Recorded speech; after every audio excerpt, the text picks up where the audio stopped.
Welcome to the deep dive. Today we're focusing on a tool that's really fundamental for many creative people, poets especially, the journal. But its significance, often kind of unexamined. So for you, our listener, who likes getting straight to the point efficiently, Right. think of this as your direct route.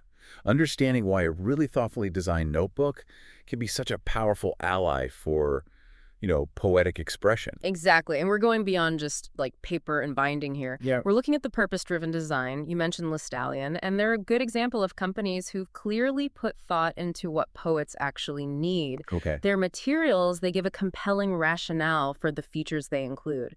And that's what we want to explore. What takes a journal from just being, pages Right, just page. to being truly integral to a poet's creative life? Okay, so let's unpack this idea. Yeah. A dedicated poetry journal. Yeah. Lestallion really emphasizes establishing a personal, consistent space. Yeah. A sort of haven for those first sparks, the raw stuff, the emotion that often starts a poem. It's more than just writing it down. Definitely. It's about cultivating a relationship almost with your own process in a specific place. Right. Think about the alternative. We've all done it. Flashes of insight on, I don't know, the back of a receipt. Oh, yeah. Or a random note on your phone you can never find again. Exactly. Or verses lost in some endless digital scroll. A dedicated journal gives you a tangible anchor for that evolving work. It lets you trace how ideas develop, look back at earlier drafts, see your own progress. Lestallion calls it an artistic companion.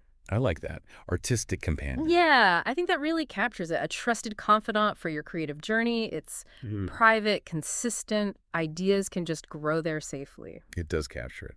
And building on that practicality, Lestallion points out common frustrations poets face, right? Yeah. Things a good journal can fix. Yes. Like those brilliant ideas just vanishing, poof. Yeah. Or the mess of notes everywhere. I remember my grandfather, he loved writing poetry, always searching for that napkin. Oh, totally. We all have a story like that. It's a familiar pain. Yeah. And it's not just about losing things. The actual quality of what you're writing on, Yeah. that can make a huge difference. It can either help or, well, hinder the experience. How so? Well, Lestallion brings up cheap paper, where the ink just bleeds right through. Ugh, yes. Especially with certain pens. Exactly. Especially if you like using fountain pens. That smooth flow, the way the ink looks, it's all kind of ruined by bad paper. Right. So this is where specific Lestallion features come in. They talk about using thick 120 GSM paper. Explain GSM for us quickly. Sure. It's grams per square meter. Basically how heavy and thick the paper is. Higher number, thicker paper. Gotcha. So 120 GSM is pretty robust. It means less bleed through, less ghosting on the other side. And that detail shows they're thinking about the experience of writing, especially for people who care about their tools, like fountain pen users. Absolutely. And it's not just the paper itself. Think about features like numbered pages and a table of contents.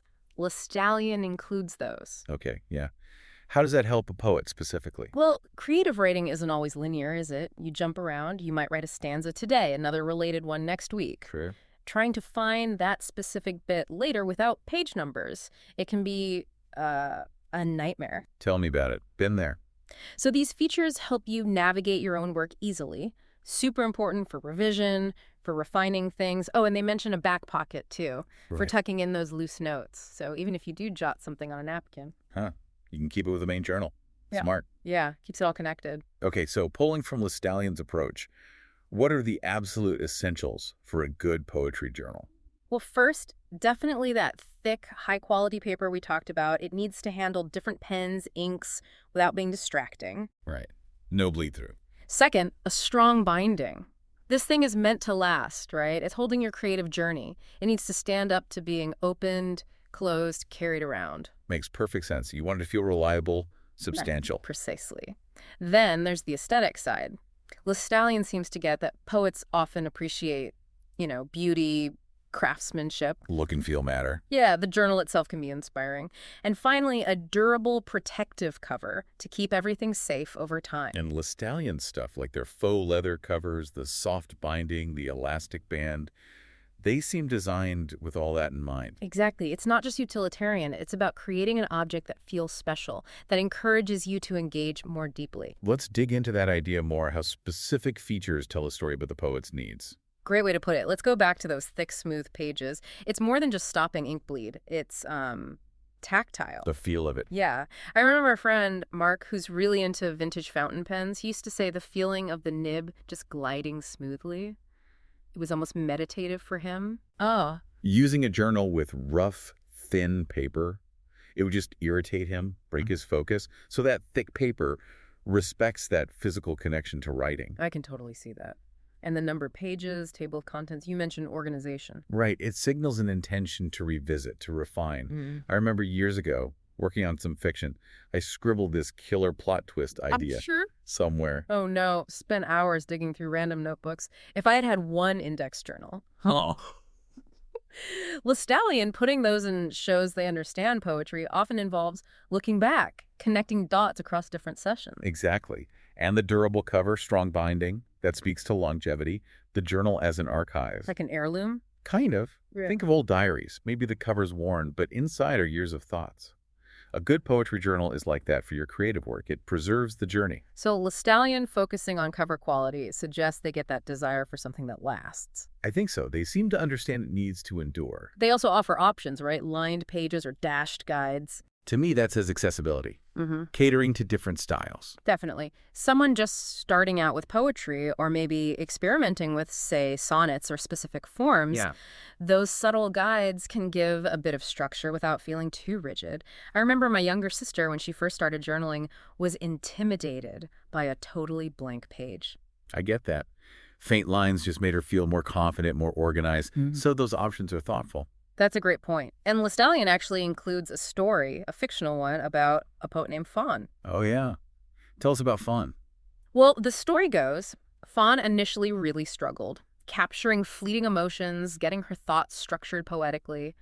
It was hard for her. But then she started using a Lestallion journal, specifically one with the lined pages and dashed guides they mentioned. And she found that structure actually freed her up somehow. She could write more expressively. Over time, she saw her own improvement, got better at articulating things. And eventually, that built her confidence enough to actually share her work. That's a fantastic illustration. The right tool helping overcome hurdles. It wasn't just any notebook. It was the features meeting her specific needs. Precisely. It shows how design can facilitate that creative liberation. And Lestallion also briefly touches on poetry prompts. Creative sparks, right? Yeah. And it's easy to see how a structured journal is the perfect place to explore those. A prompt about an emotion, a dream, whatever. You have a dedicated space to work it out. Exactly. And keep all those responses together, organized for later.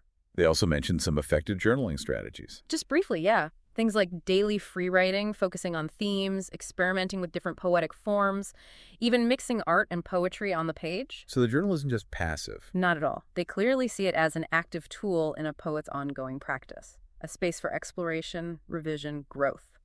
Okay, let's try and synthesize this. What are the main takeaways from looking at the why behind a dedicated poetry journal, using Lestallion as our example? I think the key insight is that a well-thought-out journal, good paper, strong binding, helpful organization, it really does become more than just a notebook. It transcends the basic function. Right. It becomes an active partner. It helps you organize. It deepens the connection to the act of writing itself. And it serves as this lasting archive of your creative evolution. And for you listening, someone who values getting insightful knowledge efficiently, understanding the reason behind these features, that can really inform your own creative work, whether you're writing sonnets already or just starting to explore verse. Seeing the value in a dedicated, well-designed space that could be genuinely transformative. Which leads to a final thought, really, a question for you to consider. How might that consistent physical act of writing in your own dedicated space, how might that deepen your connection to your own thoughts, your own ideas? Yeah. And thinking about it, what kind of creative companion, what specific features in a journal would best support your unique way of expressing yourself? What notebook elements would actually serve you best? Something worth reflecting on.